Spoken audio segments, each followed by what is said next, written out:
Saint Therese of the Child Jesus.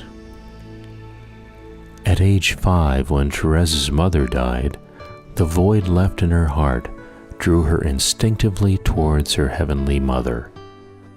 When she made her first confession at a young age, her confessor urged her towards a childlike love of Mary.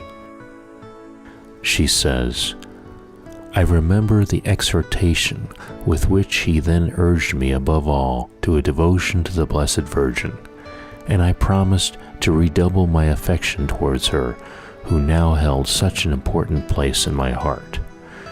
Then I handed him my rosary to bless, and left the confessional so free and happy that I can say I had never before in my life experienced such joy." On the day of her first communion, she again recalls consecrating herself with all the affection of her heart to the Blessed Virgin. And then, of course, Therese was herself cured from a mysterious attack of nerves on May 13th, 1883, while she and her family prayed before a statue of the Virgin of the Smile. It was on Pentecost Sunday. Here's how she describes the experience. "All of a sudden, the Blessed Virgin appeared beautiful to me, so beautiful that never had I seen anything so attractive. Her face was suffused with an ineffable benevolence and tenderness, but what penetrated to the very depths of my soul was the ravishing smile of the Blessed Virgin." This is a picture of the bedroom in Les Bouinettes, where Saint Therese was cured by the Blessed Virgin's intercession. Saint Therese's teaching on Mary. Saint Therese once remarked, "I never make any observation without first invoking the Blessed Virgin." One day she was heard to say, "How I love the Blessed Virgin! If I had been a priest, how I should have spoken of her." She lived in the presence of her Blessed Mother when fulfilling the most important act of the day, receiving Holy Communion. This was her method for preparing. "I picture to myself my soul as an open field from which I ask the Blessed Virgin to remove the obstacles which are my imperfections. At the moment of communion, I sometimes imagine my soul as a child of 3 or 4 years who has just come in from play, hair disheveled and clothes disorderly and soiled. These are the injuries that I meet in combating with souls. Then comes the Blessed Virgin, and in a moment makes me respectable looking and fit to assist at the banquet of angels without shame."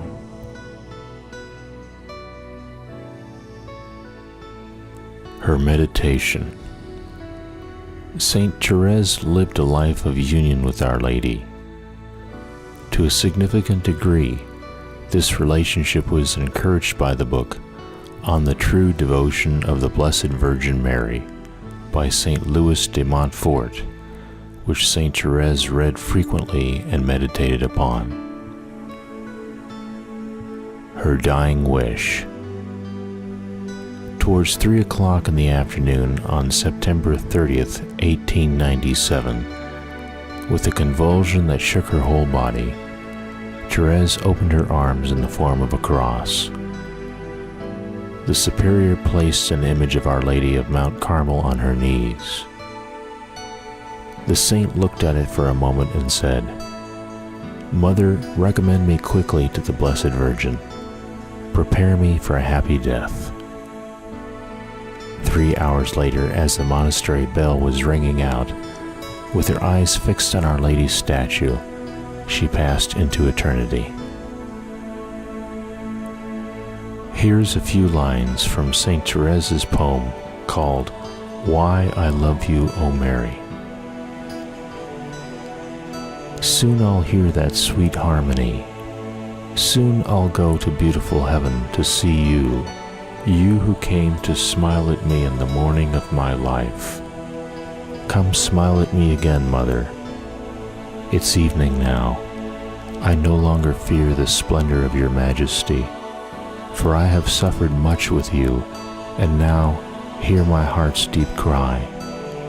Oh, let me tell you face to face, dear Virgin, how I love you, and say to you forever that I am your little child.